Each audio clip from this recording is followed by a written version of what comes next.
Tithing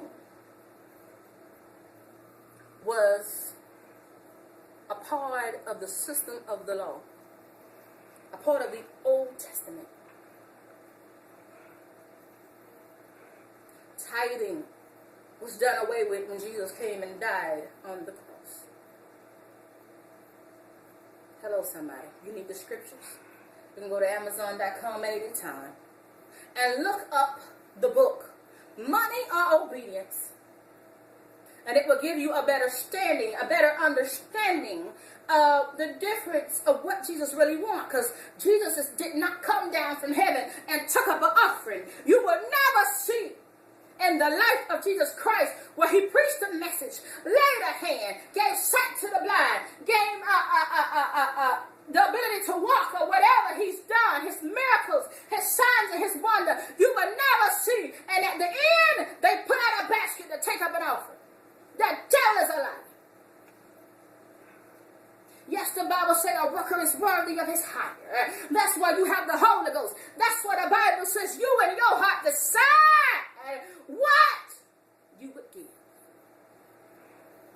When it came to Jesus dealing with pharaohs and Pilate and Caesar and all of this, he said, render unto Caesar what Caesar. Render unto God what's God. That does not mean pay tithes. You live in this system, you live in this government, you would have to pay taxes. You will have to pay taxes, baby, or the government will come. Hello, somebody. He had with him tax collectors. They didn't take taxes for him, but he recruited one, didn't he? Oh, know all about that money thing. Yes, he had a treasurer. Why? But if you read a little bit about the books of Acts, after the Holy Ghost come down and he preached and people were on fire, and people begin to be saved and filled with the Holy Ghost and all this, people begin to give. He didn't have to ask them.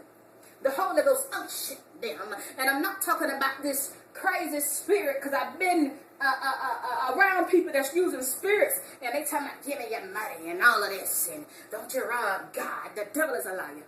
You know how you rob God? You rob God when you do not walk in your calling. Let me break this down. You rob God when you walk in disobedience. You rob God when you're selfish.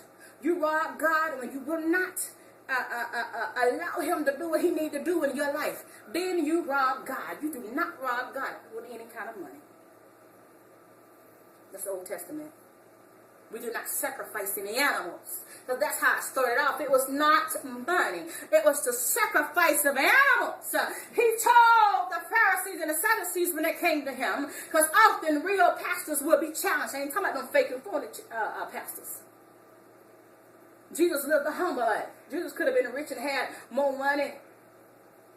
Hello, somebody. You better look at the signs. Oh, don't get tired on me. Real pastors don't have to have big houses and big mansions and jets and cruises. And I'm not talking about the people that does, because there come a time that God will elevate. But they don't have to have it. A real pastor would throw $1,000 in the audience if need be. A real pastor will be linked up to donations, charitable causes and all of this. Led by the Holy Ghost. I met a lot of people that got the so-called big cars and stuff, and they're looking on me because in their eyes I'm what they call a minor prophet. The devil is a liar. Jesus, when he called prophets, when you look at Corinthians, he said, I call apostles, I call prophets.